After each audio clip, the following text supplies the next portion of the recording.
guys, happy Thanksgiving week. Hopefully we can alleviate you of some of the pressure and stress of hanging out with your family with an all-new pop culture roundup. This will be very Bravo focused because we have one of the best people to do it in terms of Bravo.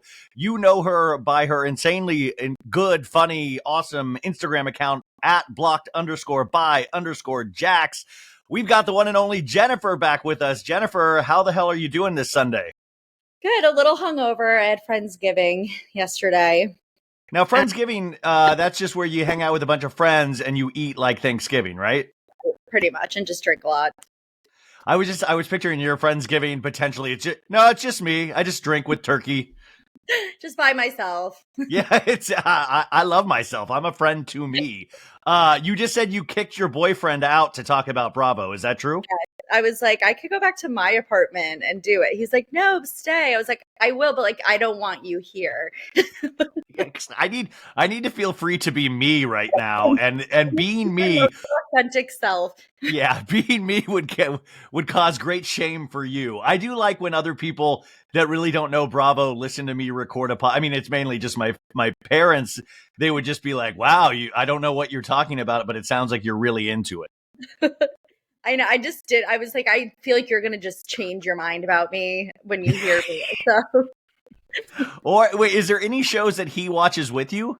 Okay, so he has watched Miami, and he's like very, like cannot believe Larsa Pippen is dating like Michael Jordan's son. Like his mind is just blown by that. He's like, you like knew him growing up. Like, yes. I mean, by the way, no matter what Larsa says about not knowing Michael Jordan's son when Scotty was playing, like, I'm sorry, Larsa doesn't have a good track record for truth, and it's just messed up. Even though it looks like it looks like they both really like each other on the show, you cannot take away from the fact that that is Michael Jordan's son. Period. Right. And, like, you knew Michael Jordan for years, like he was. Yes. So he thinks that's wild, and I'm trying so hard. Like people at my job have said this to him, like he needs to watch Vanderpump Rules, and I want him to no brainer. Like my old CEO was like, "Oh my god, like it's the best TV you'll ever watch." Like I never watched Bravo, and like I watched Vanderpump Rules and like seasons 1 through 3. So I'm like trying to convince him. I'm like, oh, maybe like the first like snowstorm, like I'll just when we have the next snow day at school, we'll watch Vanderpump Rules. Well, by the way, that's an easy. I have complete confidence in those earlier seasons of Vanderpump Rules that I think anybody could get into Vanderpump Rules. And I want to like watch him watch it, like watch through virgin eyes, who like had never seen it before. By the way, that's what I imagine having kids is like. Like seeing art through my kids would be amazing, and it's the same with putting people onto Vanderpump Rules. Oh, like I want to just sit, like not even watch the screen, just like sit like this, watch it, and be like, "This is real. Like this is like this is real, dude. You don't understand how real this is, man." And like he's fascinated by like when Jax DMs me and stuff. So I'm like, you need to put like a face to like all the like things I'm showing you. Wait, where are you with Jax right now? Because I noticed about a month and a half ago, remember he did like the great unfollowing of 2023 and he unfollowed a bunch of people, including myself. But then I think I complained about it on the podcast and he refollowed me the next week. You survived probably the unfollow fest. He did talk about me on Heather McDonald's podcast recently. Oh yeah. What did he say? He said that I'm a really nice girl. Well, that's all. That by the way, that should go on your LinkedIn profile. Really nice girl, Jax really Taylor. Nice girl. And he said he sends me like all this merch, and I'm like, you sent me one thing, and it wasn't the thing I wanted. So he just sends you stuff laying around his house. Like here's like a candle that's half used, like hair all over it. Like See, this is one of Cruz's old toys that he doesn't play with anymore. Well, speaking of Vanderpump Rules, I guess we can start there. There's so many places to start and talk about. I was just noticing this morning, and this is hard because I just woke up like about an hour ago, and I immediately go on Instagram and I start seeing, you know, Tom Sandoval is back on the road again with his band, and he has now amped up the production value of this show, and now there is like, oh, I don't see like, okay, so I was watching him cover the 1975, that band, and he was covering one of their songs, and he was like using footage in the background. It was, do you know what I'm talking about, right? It was like he was using video footage, like, so there's video screens now, and the song's about like heroin addiction and strife. And then you have Sandoval singing the 1975 song with this imagery in the background. And I just thought, wow, he is spending more money on these shows. And I will say, people seem to still be going to them. I thought that would kind of wear off after the initial Sandoval thing, but like, I was listening. I don't know. Do you want to take this? What do you think about this? I mean, I think, like, can't he like barely pay like for things at his bar and like paying staff, but now he's gonna like amp up the production value of his like show that costs $7 to go to. Like, it's Well, like, no, that's Erica Jane. I think his show actually is costs money, but oh, that's my Eric thing at is, $7. yeah, that's Eric. My show's the one that costs $7. How dare you block my jacks? No, I think that the myth that Tom is poor has to like we have to dispel that rumor, because now he's making just as much, if not more, than some of the other Vanderpump Rules cast members. It's just that he does it in sort of a villain-esque way. I don't think he's involved in Schwartz and Sandy's anymore, and I think they'll cover that on the new season. But he's got a hit podcast where people come on and ask him questions about his life. He's got the band, which I think he probably isn't making a lot of money on the band because he pays everybody, and the production. He's got like, it's like Pink Floyd all of a sudden. And he's got all of these other opportunities, including him going to BravoCon, all of that stuff. So I don't think he's necessarily poor. He's just not Ariana rich. I'm just trying to think of like the profit margins here. Like, how much is he dishing out for this stuff? And like, what is he getting back? It can't be like, no, it can't be good. But I think it is at a point where it's like he follows that old adage of like, you got to spend money to make money, dude. 100%. And I think he's so confident in himself. He's like, dude, if we get these screens, like we'll be at the Grammys by next year. Like, dude, you think you two played the Sphere, dude? Wait till Tom Sandoval and the Most Extras played the Sphere, dude. Oh my God. I was watching like old episodes recently when like Jax like told him that like Jax started a whole rumor that Tom was mad at him because he wouldn't let him talk about his new band. And Tom's like, dude, like, you're just mad that like I have a band. Like, you're just But by the way, I will say that, so the reason I know he went back out on tour was a funny reason. So on Friday night, I went and saw Mariah Carey at the Hollywood Bowl, right? And I was shocked. I'd never seen Mariah Carey before. It's her big holiday concert. I was actually pretty excited to see it. And we got really good seats. Like, we had like a box, and I'm sitting down, getting my drink on, ready for Mariah Carey to take the stage. And all of a sudden, guess who comes and sits in the box directly in front of me? Who? I'm nervous. Mr. Tom Schwartz. Really? And Joe? Who was he with? No. You know who I think he was with? I think he was with Kyle Chan.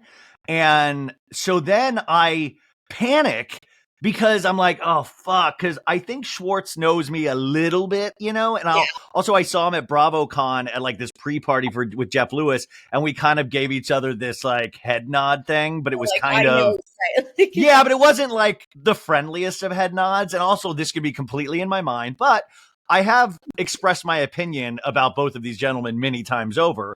And I think Schwartz is the lesser of two evils. And he's like that teddy bear, but he's still going to cheat on you.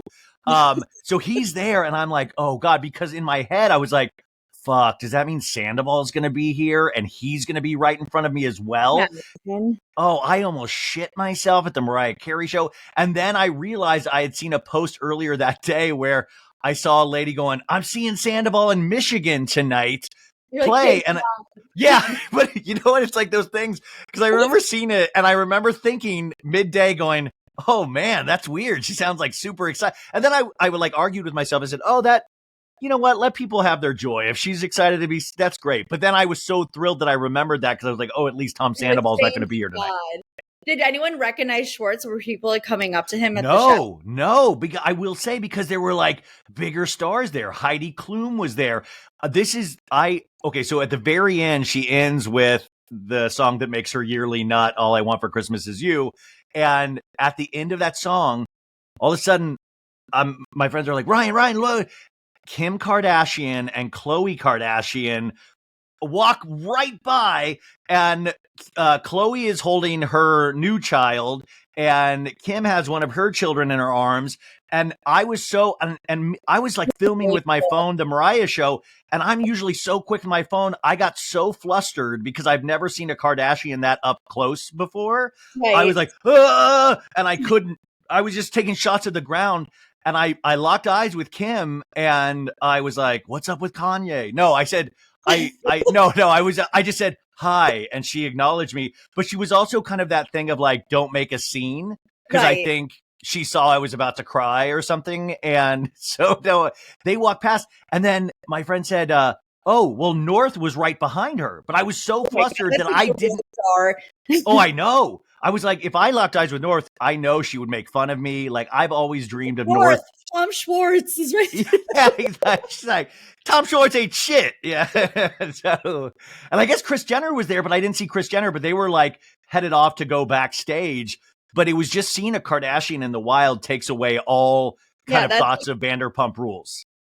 I know, like, that's definitely a lot bigger. I feel like I always forget that these people, like Tom Schwartz, like in the Bravo world, obviously they're pretty famous, but like in the real world, like my brother's like, who the fuck are these people? Yeah, like, no, I'm glad that Bravo golfed with Austin years ago, like forever ago. What did he say about it? He was like, I golfed with some guy from like a show I think you watch. And I was like, oh, what's his name? He was like, Austin. And this was before Austin was like a terrible person. And I was like, oh my God, that's so cool. And he was like, yeah, he's like, he was kind of like annoyed that I didn't know like the show. And I'm like, okay, but you're like a guy in your 20s. Like, you don't watch anything like but football. Like, why would that? Also, if I was Austin, I would still be embarrassed a little bit because the person he is on the show is like a person that kind of cheats and like lies and things like that. So I wouldn't be like, I would kind of try to hide that fact in a sense. I know, my brother's like, yeah, he was like, okay. He was kind of douchey. I was like, oh, you just spent like 4 hours with him though.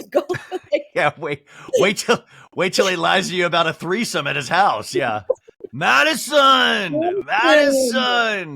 Wait, by the way, that's what you should. Your brother should have called you on the golf course, and you should have just been like, "Scream out, Madison! You're crazy." Yeah, you're crazy. Yeah, there's 2 women here, but they were homeless. I helped the homeless, Madison. How dare you? So Schwartz was there, but I will say I put a lot of videos in my stories because I won't be the one to be like, "Look, Schwartz is right in front of me," but I put videos there on purpose, and I would kind of drunkenly sway down just in case anybody was looking for Easter eggs. Nobody caught it, but I was like, you can see Schwartz is back with his baseball hat and his phone many times, but I was like, I'm not going to call out, but if somebody happens to notice it, it's right there. Nobody noticed it. Because probably people were like, this jackass needs to stop posting Mariah Carey. It's getting old. Okay, so Vanderpump Rules comes back on January 15th. You did not go to BravoCon, which was but BravoCon turned out to be really amazing experience, very spiritual. And what did you think of the trailer for the Vanderpump Rules? Oh my God, season? I was like really excited. It made me kind of sad watching all of them like in the opening intro from last year. When the glass, like, because they're all like laughing with each other, and Ariana and Tom. And then Sheena is like on my last nerve. I'm so over her right now. Why? Like, why do you not? Because she's flip-flopping in the trailer, and then she's like hanging out in his room and trying to say that she only went to the room to defend Ariana. Meanwhile, Brock in his high heels is like enjoying a drink. Yeah, was it your account that pointed out that he was wearing extremely high heels? Yeah, it was like these clear high heels.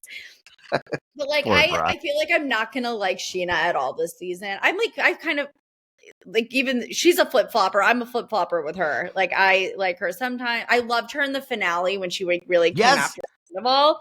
Amazing scene for her. And now I'm like, oh, I feel like she's gonna annoy me. Like I heard Ariana was saying that people might like turn their back on her. I can't see myself doing that. I love her in Lava. But I think people have to realize what we're going to see is directly after the events of the season that we watch. So there's been a huge amount of time now for the cast. So I keep like, and I don't even think the cast realizes this. It's like, Lala, you got to realize we have not gone through the experiences that you have gone through. So we are still booing him.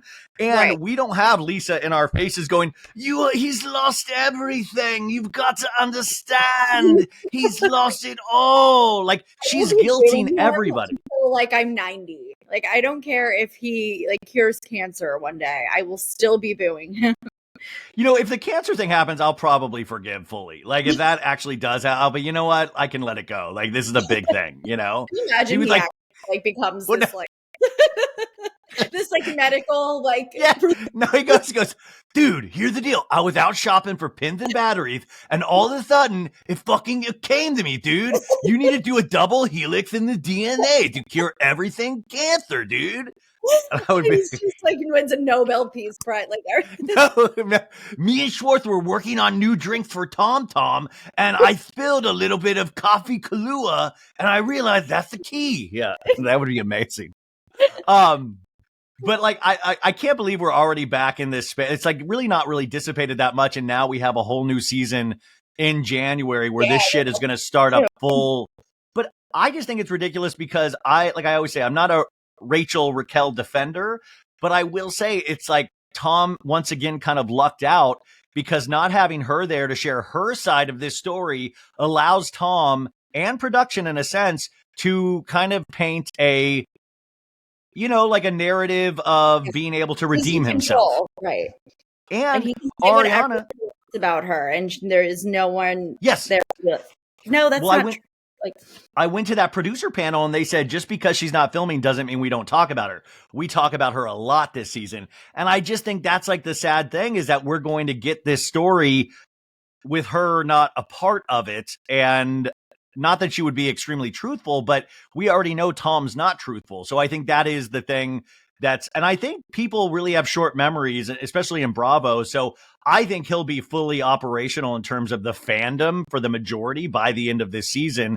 And Ariana could be painted in a poor light because she does refuse to film one-on-one with him. And I think that's like, she told us that from the beginning, but I think people, and I expect women against women is some brutal violence. And I think they'll be pissed about that. I mean, it's like I understand why she wouldn't want to film with him. Like, she has to live with him still. Like, don't make her film with him. But I can't wait for her. Like, when she's like, you killed my dog. Yeah, you will be speaking to my lawyer. And that's when Craig Conover pops in the scene. Lawyer, like, you said? I know. But I mean, I think you're right in the terms of like, Tom's going to be able to rewrite his whole narrative the way he wants. And I feel like people will start to like get over it. Like, you have Sheena getting over it. Like, Lala's kind of like, all right, guys, like, and it's funny because I feel like every time they talk about it, I'm like not over it. I'm like, oh my God, like all my old feelings are coming back. Fuck exactly. Him.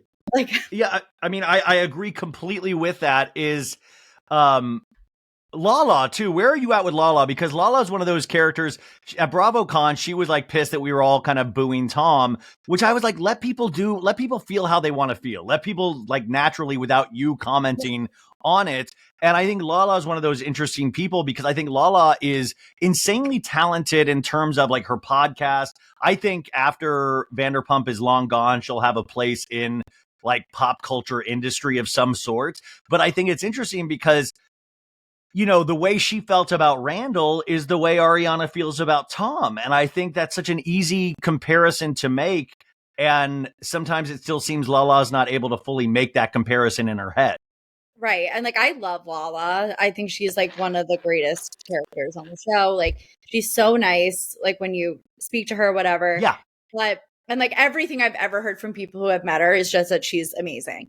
Yeah, so, I mean, like in person, she is like really so nice. So she's not like tearing you down. I actually just recently watched the reunion again, like from last season, and like the way she's going in, it's like really like some booing is like upsetting you now. Yeah. Well, that's what it's like. Let people like you had your feelings and we didn't stifle you at all. And like, let people have their feelings and then let like seeing him in person, like how she saw him at the reunion for the first time. This is the first time fans have him like in front of them in person. And Well, like, it's going to be fascinating to see how production tells that story of like, okay, so how did we get to the point where you and Sheena are totally good? Like, how do we get to that point? And I think, just because even production talks about that first season, like producer Jerry, he wasn't a producer at the time. He talks about like going, when Jax said he didn't cheat on Stassi, we all believed him. So in the right, very last episode, when Jax comes in and says with the flowers to Stassi and says, hey, I did cheat, with that person in Vegas, they were all shocked because Jax had been lying the entire season. So what I'm saying is that production will take you at face value. If right. Sandoval says this, this, and this, they will believe him. They actually genuinely they care about their cast members. So I think it's interesting that they're potentially going to tell a Tom Sandoval redemption story. And I just say, is it time yet? No. It's still not even, it's less than a year. I feel like it's not time yet. And also, like, how to do that without that being like a slap in the face to Ariana. Yeah, and also I do think we're going to get to a point where Ariana is, who knows what's going to happen with Dancing with the Stars, but she's killing it. Like, it would be great to see a world where Ariana can get off the show and be able to like host some things, take care of it, because yeah, like don't keep yourself in that. Like, imagine your worst ex-boyfriend, Jennifer, and you were like forced to film with them for the rest of your life. I would actually like jump off a bridge. I could like, Yeah. I would choose violence. I could not. Speaking of another amazing relationship, Celebration goes out this weekend. This would have been the weekend that Lindsay and Carl from Summer House, this was their wedding weekend. And we saw on Instagram that a lot of cast members, including Sheena and Brock, Sheena misses a chance. It's like, time to do a vlog. We're going to do a vlog today. Like initially invited and just like booked the hotel that weekend to see like what would be going on. That would have been, that would have been like BravoCon Part 2. I should have booked a hotel room once I found out where it was. But like Kyle was there, Sheena and Brock were there. They all went to, because they got non-refundable tickets. Where did you leave? Mom. Carl's. By the way, this is the first time Carl's mom heard the wedding wasn't happening. She's not online. So like, really upsetting weekend. Yeah. No, where did you leave off on Carl and Lindsay in terms of how do you feel about all of this? Where do you stand with Carl? What do you think happened? So I listened to the podcast Nick she Vialli's? did. Yeah. Is that how you say his last name? I always call him Vial. Yeah, it's Vialli. It's spread it around. That's how you say it. I listened to that, and honestly, like, I've never been a huge Lindsay fan. I think she's kind of like nuts. Like, I thought that whole thing with Danielle, like her reaction to her with their fight last season, it was a hard season. Oh yeah, that was bad. And I've always just kind of thought she was a bitch. But after this, like, I really think I believe her when she says that Carl like completely caught her off guard. And like just the whole story with like, we're filming today and they hadn't even spoken in 3 days, but they like lived together, and like all of a sudden she gets there and like there's cameras and the breakup. Like, I think that he really did like catch her off guard and like fuck her over in that sense of like, I'm dumping you on TV, and which is like really fucked up. So I feel really bad for her in that like retrospect. I don't know. I heard Carl's going to be like on Captain Lee's podcast, like giving his version or something. And I'm like, I don't know. Like, I feel really bad for Lindsay in this whole thing. And I'm happy she got to go like on her Bachelorette still and like do all that. And like at BravoCon, I feel like he was like, his face was like this, like the whole time on the panel, like he was like terrified. Well, I would be terrified. I mean, that is a terrifying situation. I don't think like, I don't know. Listen, it's coming out that like, he's going to say that he didn't use production to do this, that it wasn't as like spur of the moment as we might think. And we'll see what the show says. But also, I do have to imagine, especially I'm a guy, I'm a pussy. I get scared about hurting people's feelings all the time. I seem to do it like every day. I get scared. Like, I mean, and that sometimes even makes me more cowardly. And I will say that I'm sure in a sense, even if he'll never admit it, it probably was good to have production there, because if it wasn't, he'd have to have dealt with that by himself. Like, talk about jumping off a high building. Like, my God.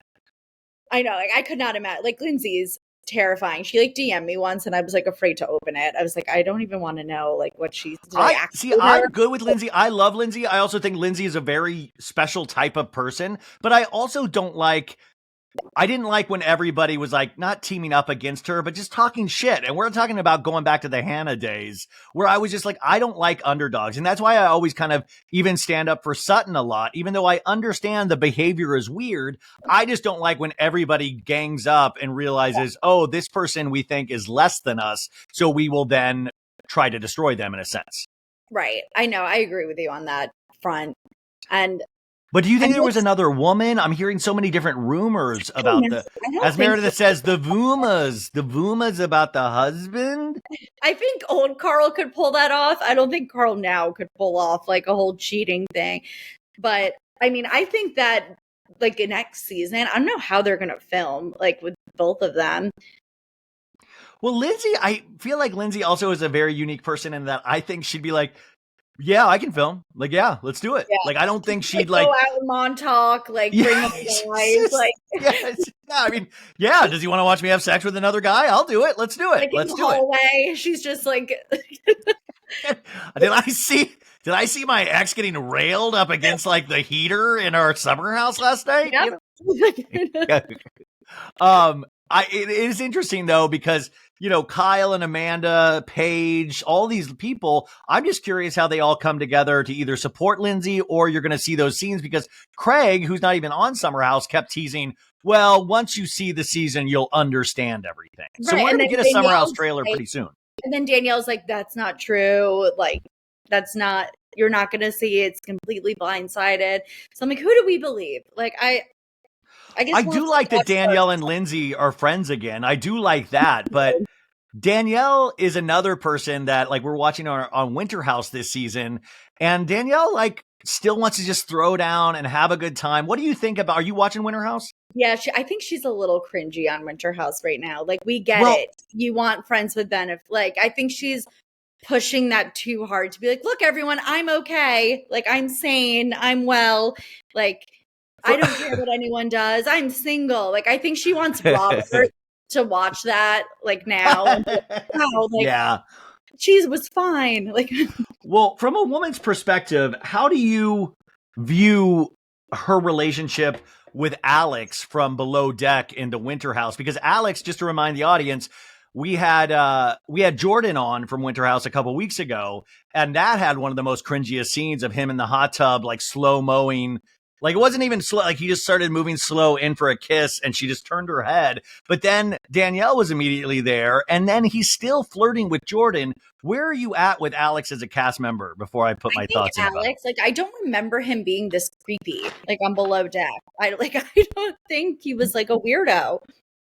But he comes off like a complete weirdo, doesn't he? When he was like trying to kiss Jordan and his ass was just like popping up out of the water. Like his body was doing this like weird like wave mode thing and his ass was just like up.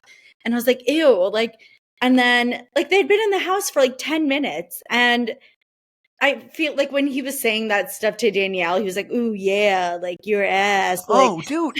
He's that guy that's always like, "Milady, you look delightful. Thou dost get the nether regions excited, milady." Like he's that. And by the way, it's like I know he's a very attractive man, but I'm sorry to women and gay men out there when he does that shit. Come on, that's not attractive, right? I think he's so unattractive now because of like. And I wonder if like Danielle is even watching it back and seeing how he is like and being like, what the fuck was I doing? Because like he's so cringy in the stuff he says. Like I don't know. I hope in the future episodes this doesn't happen. But like Jordan doesn't want to hook up with you. She wants to fuck Corey. Like let it go. Which, by the way, is its own brand of mental illness. Like that's a whole nother thing. It's just that Corey's so nice and gregarious and he's not as creepy because Alex is putting the moves on. Corey doesn't have to put moves on. Girls put moves on him. Right. And I feel like all the girls are putting moves on Corey because they think he's single and like just hard to get. But really, he has a girlfriend. So like that's why he's not being so extra to them. Well, what do you think about Corey not really fully claiming Sam in the beginning? I saw that Sam is like not watching, I guess. I mean, I would be so pissed off, even if like we're fine now. If I was watching the beginning of my relationship with my boyfriend and he's with a house with all these girls telling them like, oh yeah, we're kind of just like hanging out, like nothing serious. I'd be like, are you fucking kidding me? Well, I mean, Sam is like really playing that cool girl like way too hard. Cause like at a certain point, women are allowed to have issues with their dude's behavior that's putting their penis in their private parts. Right. Like you can't be the cool girl forever. Like No, it's just, it's a very short window. yeah. Well, I know you're a huge fan of Malia. What did you think of Malia jumping on to try to spit? Well, she's like, I wasn't trying to kiss him. I spit in his mouth. And I'm like, that's considered foreplay in Corey's world. I know. Like, oh my God, I just want Sandy to come and like her and You got Malia. Captain Malia, you have put shame to our boat by doing this. Please, are you taking Valium, Malia? You better not. But like, I just feel like Malia I can't stand her. I feel like she came into the house because she's always like the cute one on the boat, which like, honestly, it's not that hard. Like you're on a boat. You're not even like going to bars. Like you have slim pickings. And like she came in, I think, thinking everyone was going to want her. And then doing that to Corey was so fucking weird.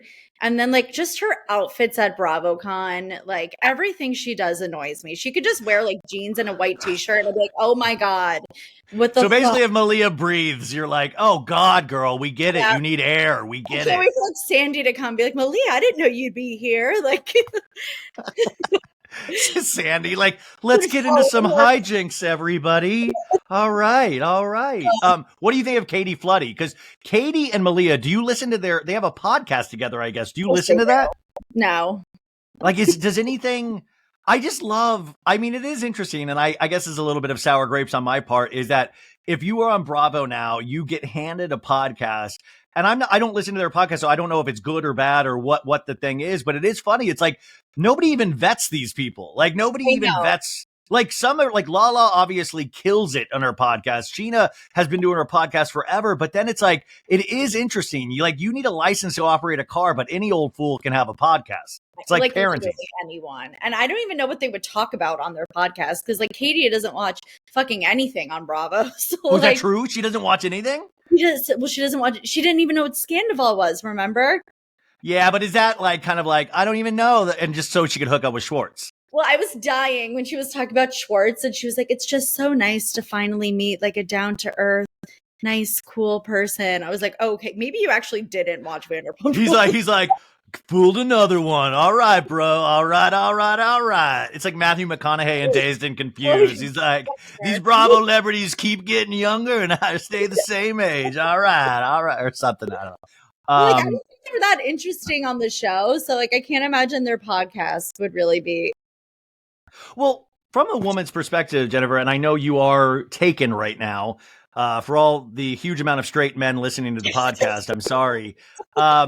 Well, what is it though? Because at the end of this week's Winter House, Katie had been like, really spreading the information out there that she would potentially hook up with Schwartz. And then even Danielle, who is friends with Katie Maloney, said like, listen, Schwartz, you've got to like put some work in. She wants to, but you got to put some work in, which is Schwartz's biggest boner killer ever when you say put some work in. And he's like, wait, what? No, I've managed to get this far. No, thank you. But at the end, we see them kissing with iPhone footage in the back of the Sprinter van. And what do you think it is where it's like women are warned about these men? And by the way, Schwartz actually is a really fun, loving guy. I just don't think he's good relationship material. And I think he would even admit that. He even admits that.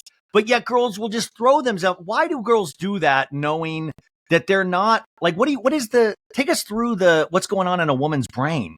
I know. I feel like it's just like it's like similar with Austin too. Like I feel like people just like hear these things about someone like, oh, they're not good in a relationship. They'll treat you like shit.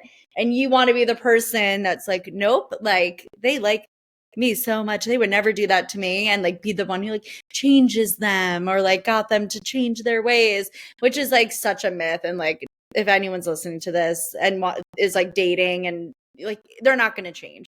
And like, I feel like that's kind of the draw. And like, also the like chase, like the hard to get, like if it's too easy, it's not that fun. So, well, I mean, But this doesn't just happen on TV. This happens in real life. I see this with women all the time. It's that same thing, but I just find it like it is interesting because Schwartz, if you asked him point blank, he'd be like, "Yeah, dude, don't hook up with me. I will not. This will not be good."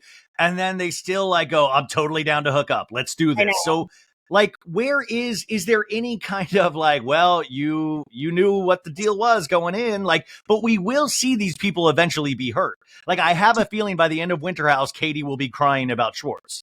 Oh, definitely, because she likes him. She doesn't just want to hook up with him. She genuinely enjoys like conversing with him and like spending time with him and grocery shopping with him. So like I feel like she is gonna like him a little more toward the end, and he's gonna be like, "Look, I can't. I just got out of a divorce, and Scandival is just rocking my world. Like, I gotta like figure that out for." And like Joe and I are like, Oh, still it's Joe, my friend that I'd never have claimed in a million years. We still have a thing going. Wait, did you see when Joe went on oh Instagram my a couple weeks ago and she was like, unhinged I video. I unlocked my then she did like a 5-minute video about why she does. It was so bizarre that I was like, really? Like, She's like, I am crazy, but like I'm not crazy. So like don't think I'm crazy, even though I'm crazy and I say and I'm all I crazy. could I just kept thinking about Katie Maloney saying like, sea head energy, like crackhead energy. I was like, Like totally wow. crackhead energy. 100%. Is there I mean, we always talk about guy code. Is there girl code? And what is girl code? There is girl code. Definitely. What is it? It doesn't seem like anybody follows it. No one follows it. Like Taylor and Olivia are like the perfect example of like girl code gone bad. Like I'm glad do you brought up that you brought up 2 cast members from Southern Charm. Southern Charm this season, I think, is a really good. It's subdued, but it's really good because we have Austin, Olivia, Taylor, and Shep. Yeah. Oh, definitely. And like it like when like the COVID season was not good. Last season was like but I feel like they finally got back to like their peakness, like season 2 and 3. Like Well, but see, it's so sad. Whenever we say getting back to their peakness on a show, it involves like somebody cheating on somebody, somebody breaking up and cheating, somebody abusing somebody. And we're like, oh, good stuff again. Good stuff. It took long enough. Like everyone was too stable for too long. Let me start with an easy question. How do you think, why, in what God's green earth, take us through why Taylor would have ever sent a tasteful nude to Whitney? I honestly cannot even fathom why someone would do that. Like taking a nude is so fucking exhausting. Like I am so lazy. Like I've never taken. I know girls probably do it more than guys, but you will never see a pic of my dick out there. You will never see. I mean, if you do, that's an AI Ryan dick. So like that's AI. Just know that. But like, I would never do that. Like, I have big legs. It would just be too humiliating for me. And like Whitney, like I don't know what like. Well, do you think he was texting her of like, send a nude now? Like, how did that, like, does the nude just appear, or were they texting back and forth sexy talk? And then weird too, like were they sexting and like him and Patricia and Taylor in a group chat just so Patricia could feel part of it. Oh, girl, I saw your nude, girl. Very nice. It reminds me of me going to the royal wedding. What was it, like come one, come all? Or yeah, like, come one. Yeah, come one, come. Come one and all. Was it like COME or like CUM? If it was CUM, I'm quitting Bravo. I'm never watching Bravo. If she sent a CUM word to oh my God. And then, and listen, rest in peace, Becky Bailey, but I've never gotten like the handful of times I've gotten nudes in my life, I've never been like, Mom, check this out. Hey, check this out, huh? Like, how does then it go from Whitney to the mom? And I want to remind people, Whitney's a producer on Southern Charm. So isn't that some weird HR issues as well? By the way, no, Bethany, if you're listening, Bethany, just leave this alone. Bethany, this is not part of your reality reckoning. Just leave this alone, Bethany. We'll hear from her soon. But yeah, I don't know why you would ever show your mom. Like, I couldn't imagine showing my dad and being like, hey, Dad, look what I got. And he's like, check this dong out, Dad. What are you working with, Dad? Taylor, I feel like, is just like, it's all to get back at Shep. Like, she wants Whitney to be like, hey, Shep, like, guess what I saw? But he showed everyone but Shep. And Like, I just, like, honestly, the thought of taking my socks off right now sounds exhausting. So, like, the fact, like, actually taking them off and taking a nude just sounds awful.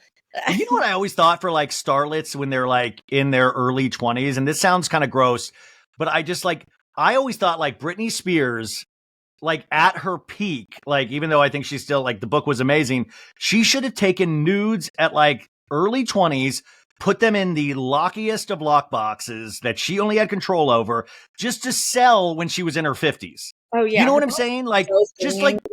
like, I mean, that's what I feel like. Control your own destiny. And we just had this Puff Daddy Cassie story this week that broke in regards. It's really gross. I'll talk about it probably after this, but I'm saying like, you know, if girls like, don't send them to doofuses like Whitney, take control, take nudes for yourself and save them for 30 years from now to give out. Exactly. And like sell them for what, $300 like Taylor in 30 Oh, years. dude. I'm telling you, if Britney took tasteful nudes of herself in her early 20s, we're talking $1 billion.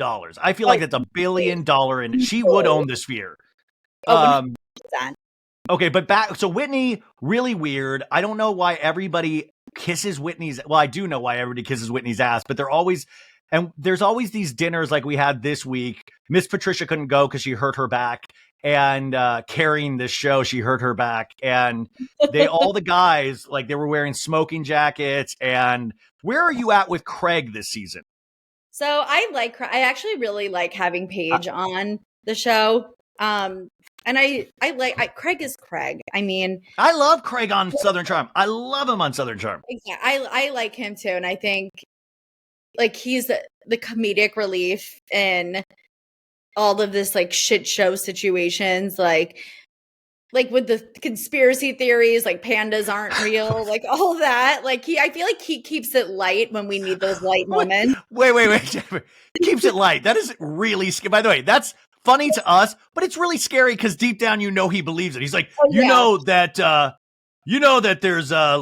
there's lasers that control the weather, right? You guys you're on board with that, right? Like there wasn't a lot, like it's funny to us, but then I was just sitting there thinking of like, what does Paige really think about this when Craig starts going off about pandas not being real? I feel like she just must be like, can you shut the fuck up? Was that why you like Paige on the show? Because potentially it's the only hiccup in Craig's life is that he can't nail down Paige. Yeah, I think it's really funny because he's like, I want kids with you. She's like, oh. Well, she's like, what did she say this week? They were at dinner, just the two of them. And he's like, you know, I feel like it's Groundhog's Day because every episode he's like, just trying to get you down to move down here and get you pregnant, get you married. And then what did she say? And it sounded like she was belching when she said it. She was like, are you trying to marry me? Are you trying to lock this down? Like she always sounds like she's like, it's like almost like half yawn. She's like, are you trying to lock this down? And he was like, yeah. Where do you think they wind up? I think they'll like wind up together, but I don't think she's going to marry him for like probably another 2 years. Oh God, Craig, if you're listening, buddy, it's going to be okay.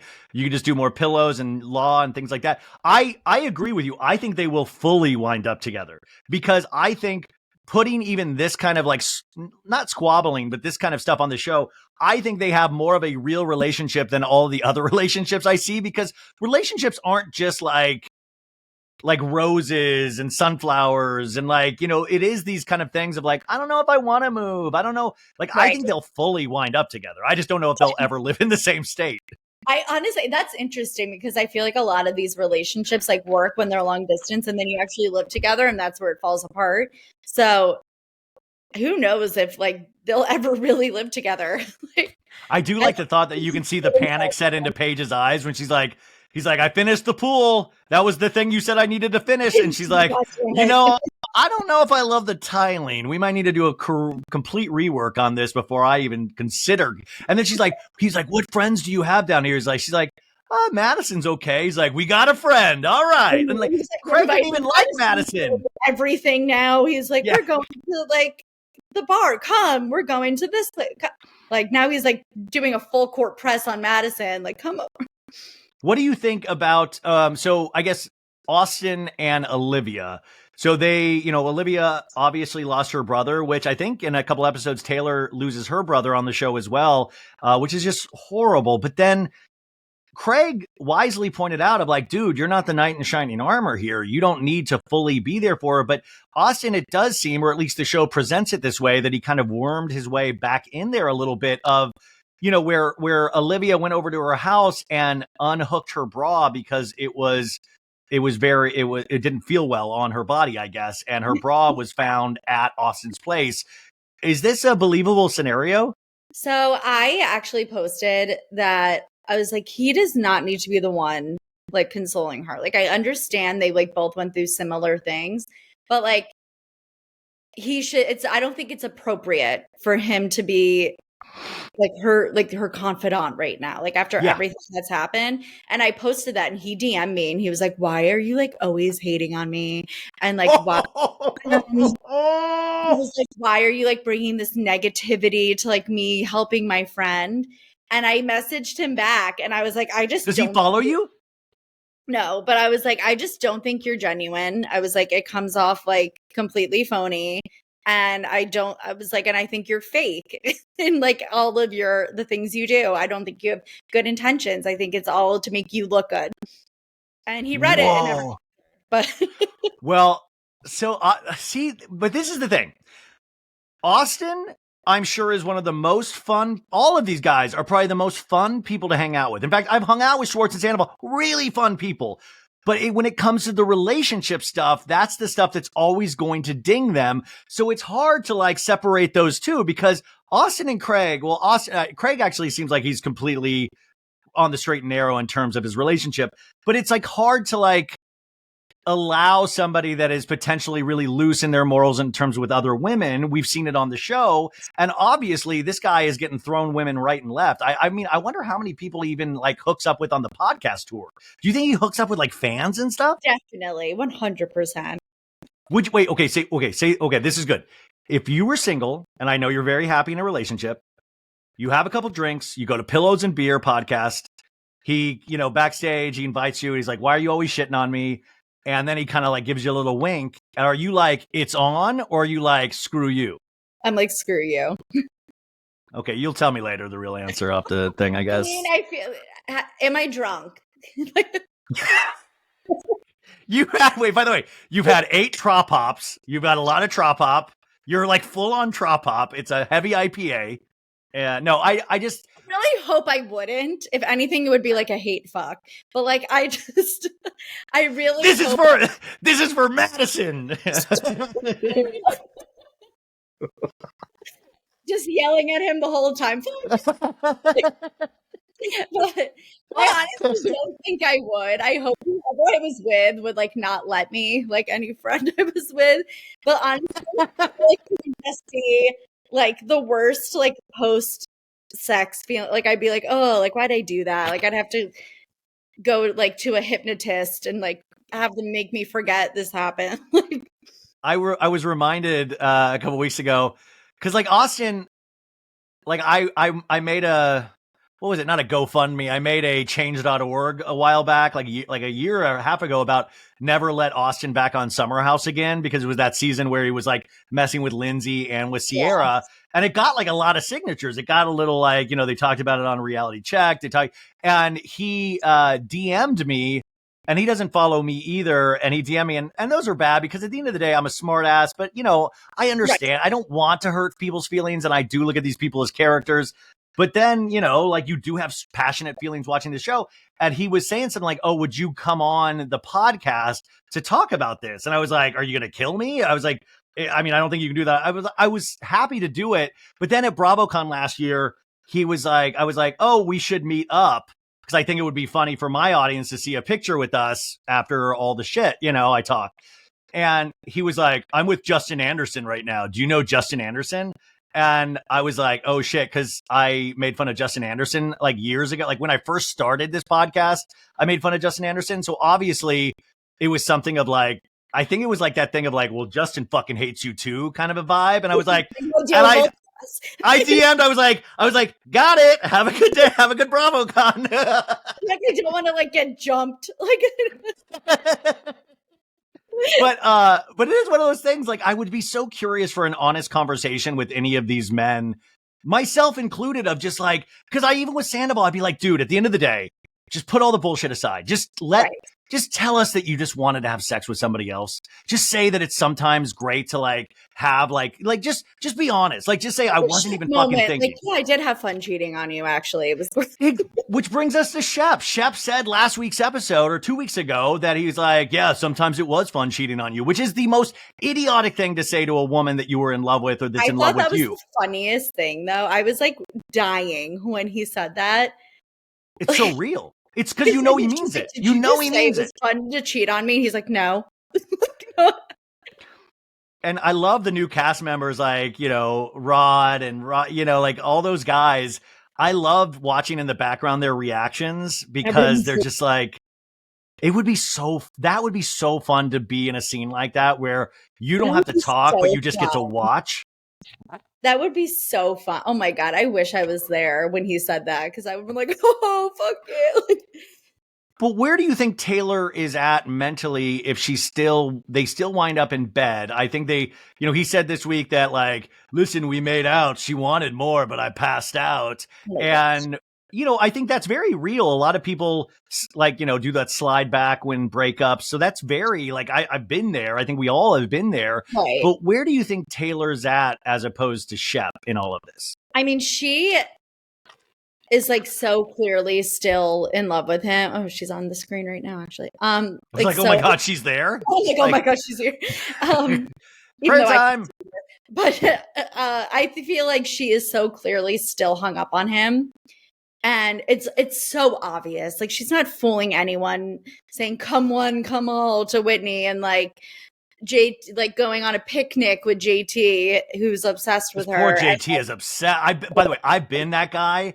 I've been that guy where like anything this person does, they will make a reason why they're still an angel of like, oh my God, you don't understand, you guys. Like the reason why she's hooking up with so many guys is because she's the purest person on the planet. She's amazing, But I think it was just so weird that she used little Craig as the excuse to like, as if like little Craig is like night terrors if she's like not in the room. You don't know how little Craig sleeps. You don't know. Maybe little Craig does have night terrors. Like you don't know. Without her, I mean, and like Shep is like in Australia for months, and he's like at the parents' house, like, and she's like, I went in there for little Craig, like.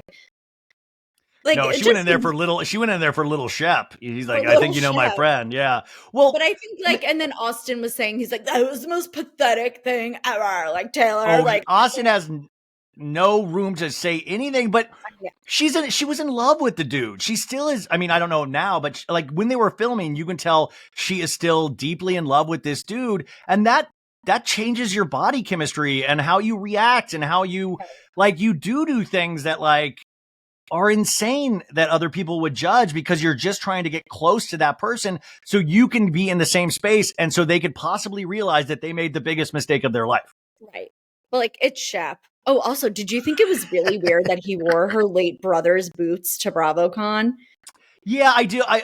But it's kind of just like the same thing with Austin. It's like maybe you're not the person to be honoring her brother because it's one of those boyfriend at the time, right? Wouldn't you be like, what the fuck? Like it would be, it's one of those things where like I think it is beautiful, the sentiment, but I think you do have to then worry about the other person if it's the right time for them to see that kind of, because it just messes with your way of thinking. Also, did you see those rumors this week that I think it was on the Jeff Lewis after show, somebody was saying that Shep was a nightmare at BravoCon. Oh my God, I got DMs from people saying that he was like running around like obliterated, like I think he was on mushrooms, dude. I was at the Bravos and I was like they sat us right behind, like I was like there was only a row between me and Sandoval and Schwartz.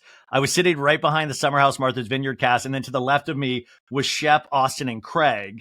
And I was like, those are the times you want to enjoy yourself. But I was just like, oh, please, nobody know what I look like. But like I knew Sandoval knows what I look like, and Sandoval was like brooding. He was like sitting next to Taylor Armstrong, and he was like just like this, and you could see his nails, his like painted nails, and he was like brooding the whole time. But I like Austin was right there, and I was like, do I say something? And then I was just like, it's not worth it.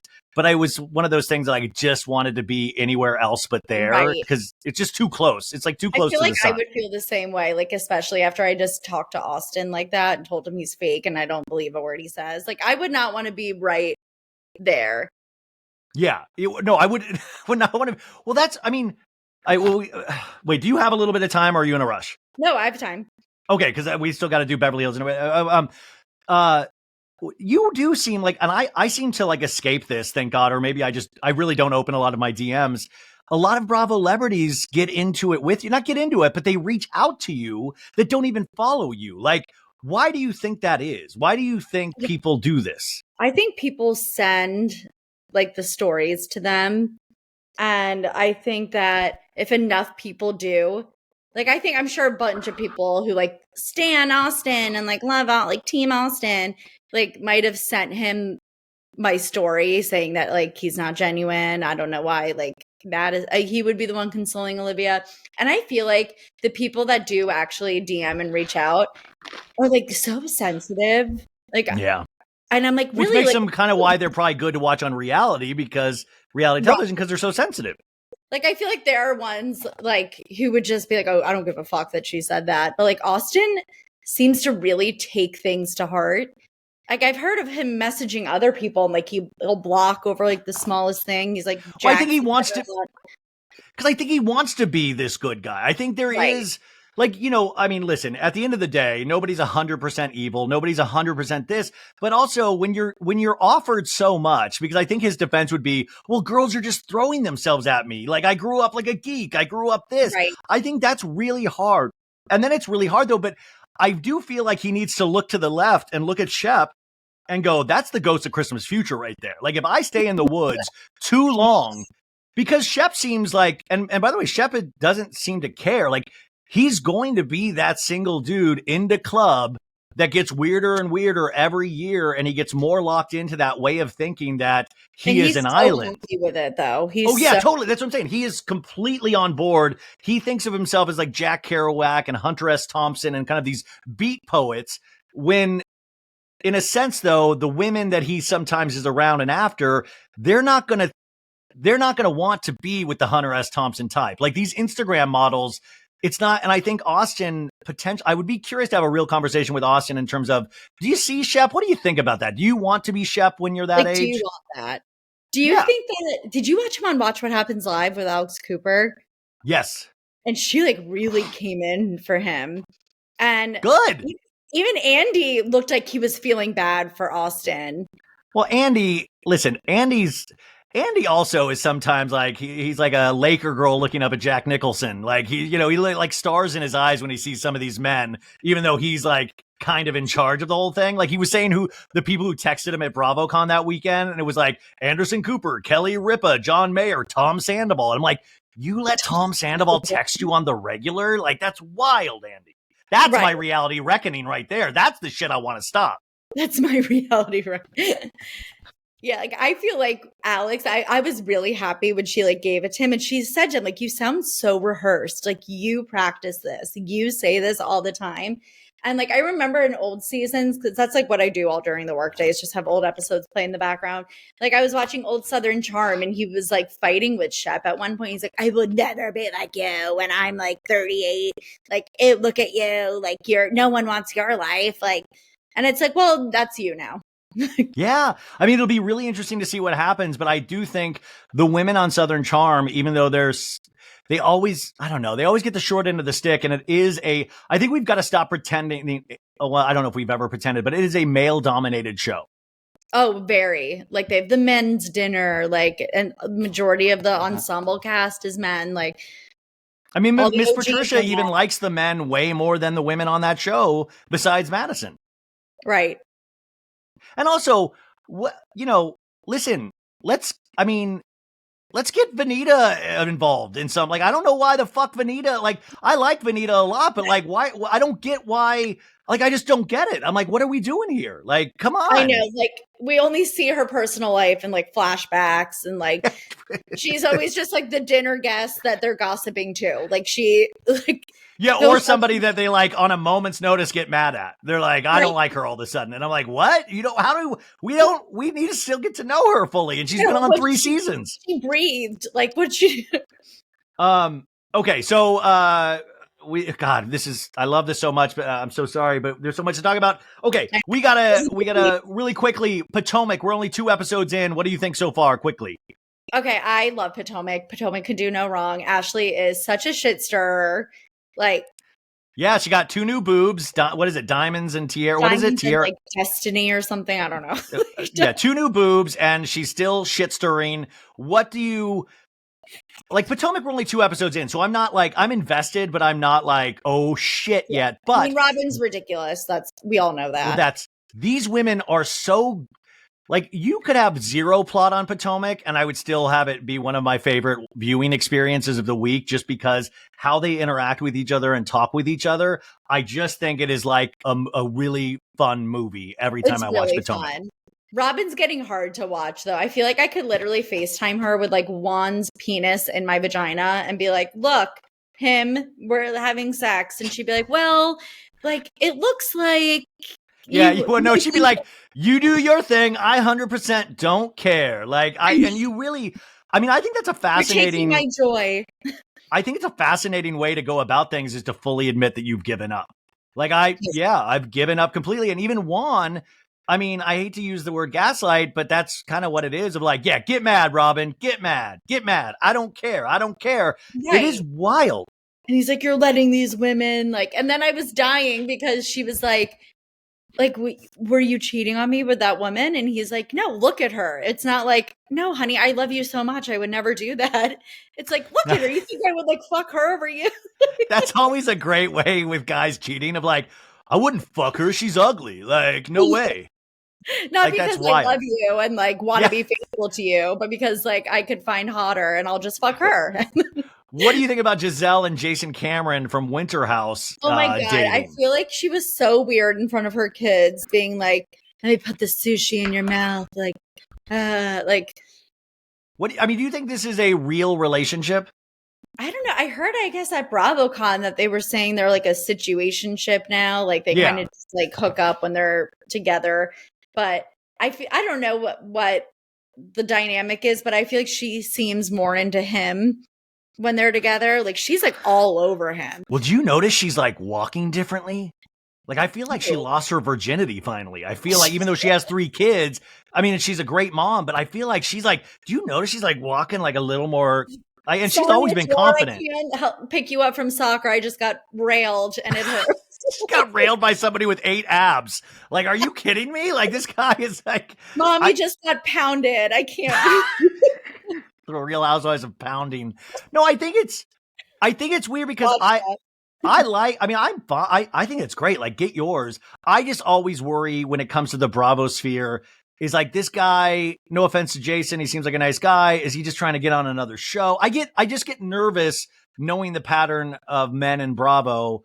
I just sometimes worry in the long run. But if it's just a situationship and everybody's good with it, go on with your bad selves, you know? Right. I mean, and they seem to be having fun, feeding each other in front of her kids and all that. So the kids aren't having fun. I mean, the kids are like, this is what it takes to put me through college. I guess I have to watch this. Also, what do you think of the new cast member? Already, now there's issues between her and Dr. Wendy, started kind of by Ashley the Shit Stirrer. Where are you at with the new cast member that we just got introduced to? I mean, she's okay. I feel like she's trying too hard a little bit, like in her introduction. Like she's like, what's her name? Anika? Was it Anika? What's her name? Anita. I'm so bad at names. Like, I always do. I wait till like the 3rd season to learn their names. And I know it's like a double N. I just don't know how to pronounce it. But like, I thought it was just like trying too hard in the morning. Like, I drink champagne every morning with my prenatal vitamin. Like, no, you don't. Do you really do that? Like, and also, by the way, don't do that. Like, that's not going to be good. Yeah, just don't. Yeah, like that's a good rule of thumb. Don't do that. I think in fact, Bravo should have had a thing of like, don't do this, like a warning. You know, the editors are so shady. They actually should have done that. That would have been so good. I know. Now that I'm thinking, I'm shocked that they didn't. What do you think about Dr. Wendy wanting to have, or starting to have? She announced she's going to have a talk show, and then the name is right there. Fucking call it Dr. Wendy. You had Dr. Phil, Dr. Wendy, and she's like, should we call it Wine Talk with Dr. No, call it Dr. Wendy. I know, or like Zen when. I'm like, no more Zen when. Like, no. Well, like, I get worried too about Dr. Wendy because obviously she's a doctor, she's a professor, she's all of these things. Yet it always seems like that must mean dick because she's always like candle talk show. Like, you're a fucking smart professor that's on TV. Like, bingo, you've done it. Like, where I don't know why, like, Einstein wasn't being like, how many wicks can I put on a candle? Like, he was Right. Einstein. Maybe she wants to get out of like all of that and just be a candle maker. I'm done with being a smart professor. This is ridiculous. I don't like ideas. I just want to melt wax all day. Okay, Miami. Miami is, I think, one of my favorite shows I watch all week. We had bad news today. Dr. Nicole announced that her dad passed away. Really sad. And she said there was a lot of things left unsaid. We saw their relationship on the first 2 seasons, these past 2 years that were airing directly over on Peacock. Now it's over on Bravo. This is just really sad. And it was really sad. And then I got really scared thinking about Larsa hearing the news. Oh, God. Because this week, Gertie told Larsa that she had breast cancer, and Larsa's reaction was, and? So, how do you know? How do you know? And Gertie was completely shocked of like, well, a doctor, like, well, how was I supposed to know? She's like, I'm telling you. Yeah, but what? I don't know. And Larsa's reaction was so horrible. Like, so what do you think? Like, don't tell anyone. And Larsa goes to Marcus's like 2-day going away, welcome home thing. And is like, by the way, like, hi friend that I barely know, Gertie has cancer. Oh my God, Marisol, how are you? Cancer. That was fucked up though. It's like telling these other ladies before Gertie got a chance to say, but also what was fucked up, and this is why I think we love the Housewives, Marisol's reaction was like, oh, I can't take any more death. It is too much for me. And it's like, this isn't about you. Like, when are people like, she's like, there's only so much. Friend who's sick, these burdens that are being cast upon me. Yeah, I can't keep doing this. Oh, and I was like, what? This isn't about you. I can't keep doing this. What do you think about, like, why is Larsa the way she is? Like, why? I mean, just from the relationship to like how she reacts to things. And sometimes I don't know if she's really reacting or if we're just seeing the different layers of plastic surgery not being able to react. And like, she is reacting the way she should, but we can't tell. Like, what's going on? I just don't think she's very smart. Like, I really just, I think she is. Like, I don't know, because she's smart. Like, I think she's gotten to where she is because like, you can play the game a little, but I think like when it comes to just like common knowledge that the light bulb might not be burning that bright. Well, Marcus seems like, normal. he seems normal, and he seems like really like he digs her, and she obviously digs him. He said in an interview that he wanted his dad to be his best man, and I was like, good luck. Oh my God. Yeah. Could you imagine the starting lineup of the Chicago Bulls are all Marcus's best man, including Scottie Pippen? Wouldn't it be the same with that? You have to be there. The whole team needs to be part of it. But I think Miami is so good this season. But very sad for Dr. Nicole, and I'm curious to see how the show will handle that, even though they're not filming right now. But you can already imagine that all of the ladies, and we saw it on the Instagram post, a lot of the ladies reaching out already. But I think it is one of my favorite shows on TV right now. So Adriana letting us know that Camila Cabello was offered this song, but Mr. Estefan, Gloria's husband, gave it to me. And I was like, this is amazing. Like, this is truly, we're blessed to live in the world of Miami. I do want to say, Dr. Nicole, I would have talked about this more. In a gentle way, and the only reason I say this is because of Tom Girardi, like, how much money are lawyers making these days, where we toured a bunch of yachts this week that Dr. Nicole and her husband could buy, and I just get worried financially. Like, can we just put bank statements on every episode so we don't have to worry as a Bravo audience? On the yacht. Oh, yeah, she's like something tasteful, 6 bedrooms, 6 baths, a pool, a nightclub. Like, it's too much. This isn't Selling Sunset. Like, I'm worried about these people. I can't even fathom, like, having that much money. I can fathom it, but I got to tell you, I don't want it. It keeps me real being this poor. I like being this poor. Paycheck to paycheck just really humbles me. who needs health insurance, like the full health insurance? Like, I like the health insurance I have where I get turned down for certain doctors. I like that. I like living with fear every day. Keeps me on my toes. That keeps me young. Okay. Miami, though, it's only 3 episodes in. Start watching it because I really think it is doing something very special. I wish I could recap that fully, but I'm already doing Salt Lake and Beverly Hills. Now moving on to the last 2. Salt Lake, I think, is having one of the best seasons Salt Lake has ever had. Talk to me about Salt Lake in your opinion thus far. I know a lot of people don't like Monica, and I know all the women, like, I guess, hate her right now because she's like... I love Monica on the show. Love Monica on the show. On the show. They needed her. They needed her for, like, their revamp and their, like, rebirth. Like, I think she's great. Her mom is a fucking lunatic, but I love it. Showing up in all Burberry to, like, okay, wait. Off the car. The car thing was a little where I was like, wait a sec, this reads a little fake to me just because they had to mic her up. There was another car in the driveway, if you see. Like, I'm like, there's a car right there. How is, like, Monica... Like, I was confused about a couple different things, and I thought, at this point, Monica's mom knows that every time she shows up to film, there's a problem between her and Monica. If this really is a problem, don't show up to film anymore. Like, don't get mic'd up. She loves it. Well, I know I don't know. But I do love everything it's bringing to the show. And I love that Monica, she has these, like, really intense discussions about how she was raised, but she can also give it back, like that fight with Lisa Barlow at the sound bath. Like, that was amazing. Yeah. That was so great. They're, like, screaming over the sound bath. And calling her old, which I feel like is the one thing Lisa Barlow, like, that will send her over the edge. If you tell her she doesn't look youthful, like, make fun of her kids, make fun of her, to say her husband fucks other men, but do not say she looks old. Angie K's like, that's my storyline. My husband is the one that does that on the mean streets of Utah, like the mean streets of Salt Lake. What do you think? Well, so, like, I do love Monica and her mom. I'm curious to see.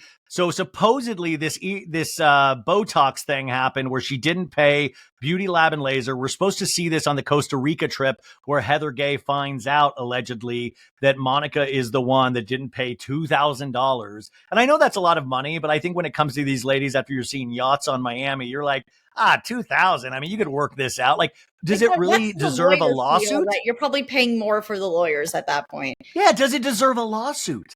Does it deserve this lawsuit? Now they're suing each other. Monica countersued saying it was botched lip injections and Botox. And then that prompted Heather to be like, we at Beauty Lab and Laser we have made everyone beautiful and we are very proud of our business. And I'm sure, by the way, it's an amazing business, but it seems like weird, like, especially when you're on a show together, like, maybe don't sue each other. Like, I know. And I love how Monica, like, knows it was her that did it. And it's just, like, nonchalantly, like, hanging out with everyone, not even bringing it up. But, like, because didn't Heather not know, like, the last name was different, so she didn't know it was but, like, Monica knows it was Monica. Well, I always say Monica, I really love Monica. I hope to talk to her on the show one day, but she has trained under the tutelage of Jen Shaw. It's like Darth Vader and the Emperor. Like, you have to realize, yes, you have to realize this girl potentially knows some tricks and she wants to look youthful and she doesn't have the money. So she's going to do what she's got to do. So I'm really curious to see how this story unfolds. But at BravoCon, I was even told before it came out, like, I saw this on Instagram this week, but I was told that weekend that none of the ladies were talking to Monica. They were all staying far away from her at Bravo. Oh, okay. So it's like, and they had just filmed or were about to film the reunion, right? Yeah, they film, I think, in a couple weeks. They film after Thanksgiving. That's why they couldn't do, like, a panel, I guess, at BravoCon. Put this in the sphere. I mean, could you? I want this. This is like, I mean, this reunion, this season is so fucking good that I cannot wait to see what happens. And especially if they're all, like, in, like, separate cages and, like, they don't see Monica and then they bring her out at the last minute at the reunion. What do you think? That would be so good. Do you think Mary Cosby even shows up to the reunion? And, like, will it just be for a segment? Well, like, it's got to be just for a segment because they use Mary in these weird ways where they'll have, like, Heather or Whitney come to her and then she'll just say batshit crazy things. And then the ladies, I feel like they're instructed to be just like, oh, that's amazing, Mary. Yes, I agree. That's inbred. Oh, you're so silly. She's like, do you think I look inbred? I do. Well, okay. Well, could you see how that could hurt me? No. Why would that hurt you? Like, I mean, that's a pretty big accusation. And I will say, though, after Mary Cosby said that, I spent the rest of the episode like looking intensely at Heather, like every time she popped up. And that's what I'm saying. Like, you put that shit out there, you people are gonna hop all over that. Right. I know. Like, she just says like the most ridiculous things and then leaves. Like, yeah, leaves. No fuss, no muss. Mary Cosby doesn't have to pick up any pieces. She usually does her best work with like filet of fish sandwiches or mannequin heads. But when she gets another person involved, and all the way, her son is living there, been married for a year. The wife lives with them. She had no idea. Did you see that shit that was posted about her son? Yeah. With the codeine and all that stuff. Like, again, I hope that's not true. Realize happening like under her own roof. I mean, I don't know. That's just wild. That's like really real. But I'm saying like, that's probably Mary's reality. And we'll never see that on the show because Mary cannot be entrusted with an actual storyline of her own. Right. Because it just wouldn't add up to anything. It wouldn't make sense. And I think it's interesting that all these ladies have to just pretend that she's. I know, like doesn't do anything. Okay. Yeah, like Meredith Marks is always like, "Oh, Mary, you're so smart. Oh, how wise, Mary." Like Meredith Marks acts like Mary is a confidant of the highest nature. Meredith Marks, like a cult leader, like literally. We don't even talk about it anymore. Meredith Marks was in a podcast with Seth, and we found out Seth was. I was just out on the road making money for my kids. I didn't want to do shit with them, but I provided. And I mean, I was shocked to learn that because I thought Seth was probably always a great dad. Yeah, I did too. I mean, just really, really wild. Like Meredith, like was the one that might have been like that person in their marriage. I think Meredith is.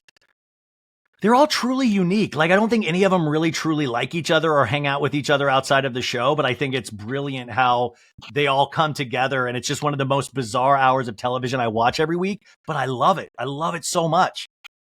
I know. It's amazing. It's so good this season, too. I'm, like, so pleasantly surprised. I'm still, like, I can't believe Whitney bought Bobby a fucking golf cart. I know. 13-year-old. And like hopped her up on like Dr. Pepper and stuff like that. Like Bobby had like a 13-year-old is driving that golf cart everywhere, hopped up on soda. I know. And then like used her birthday party as like a filming for all the women. We're going to use your 13th birthday party to film and do fights and stuff, Bobby. Don't talk. Golf cart. Okay, finally, today, Beverly Hills. We're 4 episodes in. What is your opinion on Beverly Hills thus far? And I think we had another amazing episode this past week. I'm so happy Rin is gone every week. You don't miss her at all. You don't miss her at all. Like not one bit. And I feel like Erica is much more bearable without Lisa. This is what I was talking about earlier with Sandoval. We have such a tiny memory, and we're so willing. Like if Erica just farts gently now, people are like, "Oh, that was so great. She's back to the old Erica. Oh, I love this."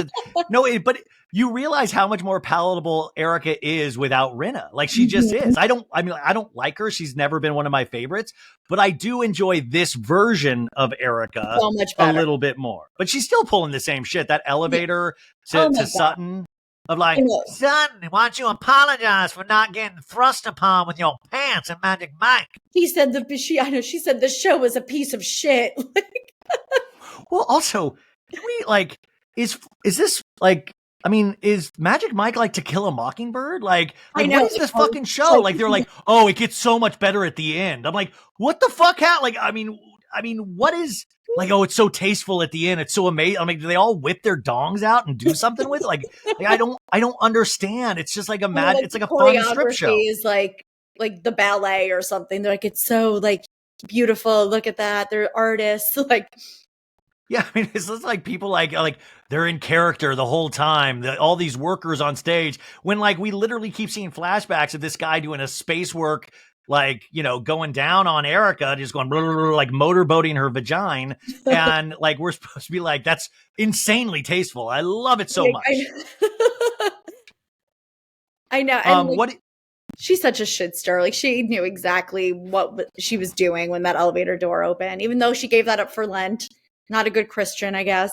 Do you think God really talks to Erica in that sense of like, "Erica, I will allow this elevator to come down and I will allow you to really ruin Sutton's day potentially. Like, do you think God is like communicating through Erica? Could you imagine? She's like the vessel that God speaks to us all through.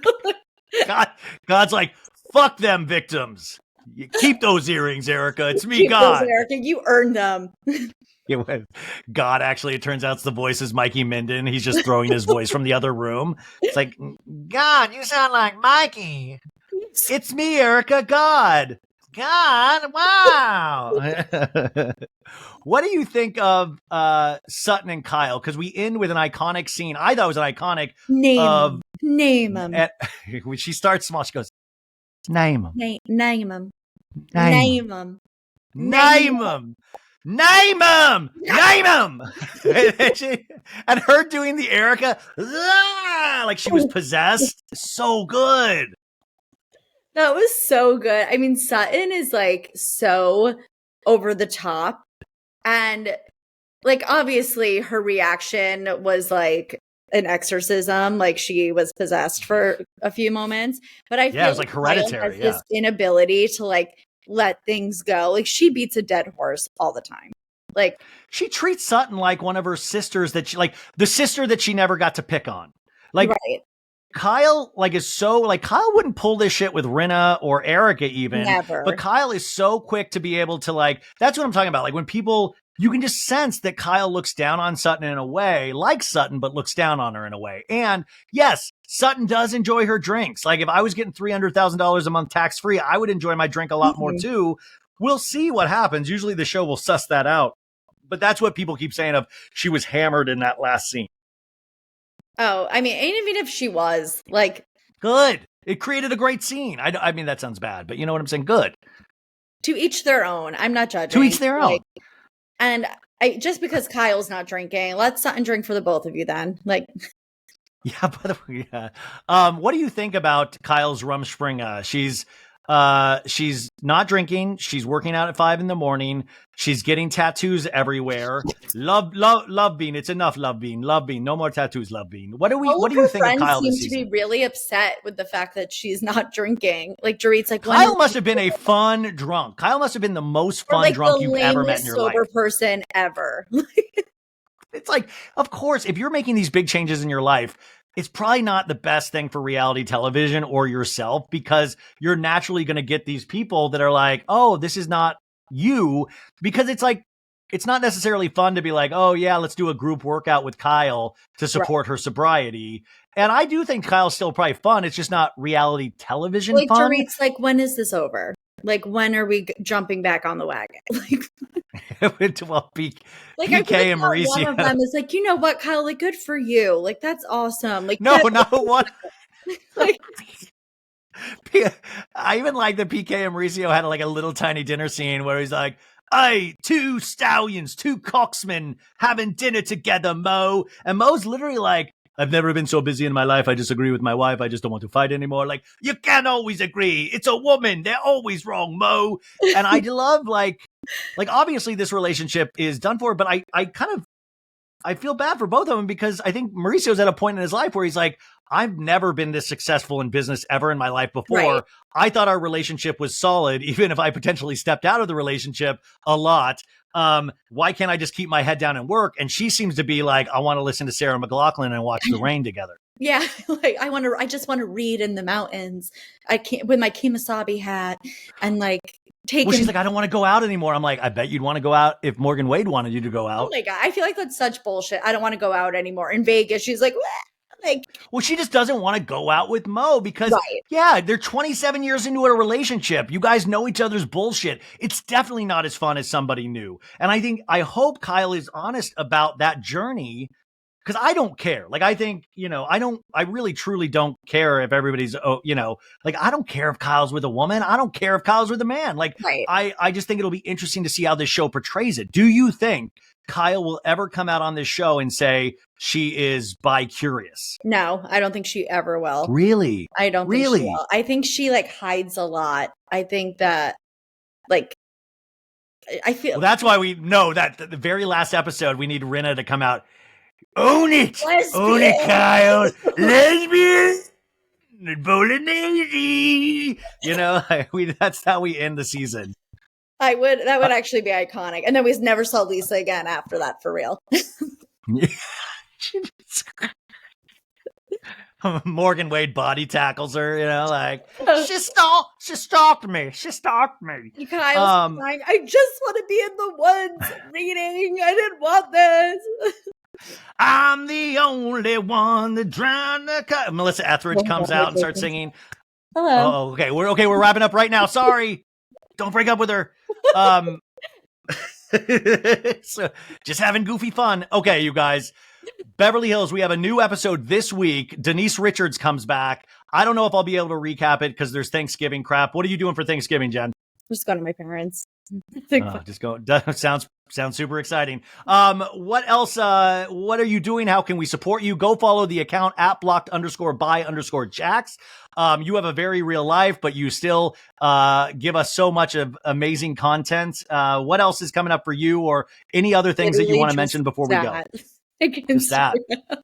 You know what's funny? I love actually Below Deck Med right now, but it's like one of those shows that you can watch without even just talking about it. It's like, I like Below Deck Med. It's like maybe fun. It's an easy watch. I'm like so sandied out, but maybe I'll give it a chance. We'll see. Oh, she breaks her wrist last week's episode, so you might like that. I don't know. Yeah. But thank you, Jennifer. This has always been amazing. I get so excited when I talk to you. You're awesome. Tell Austin we said hello. And well, let's see what happens this week. Let's see if Austin listens and if there's any reach outs. Perfect. I'll make sure to like make fun of him, and I'm sure we'll hear from him. We'll talk to you soon. All right, bye. Okay.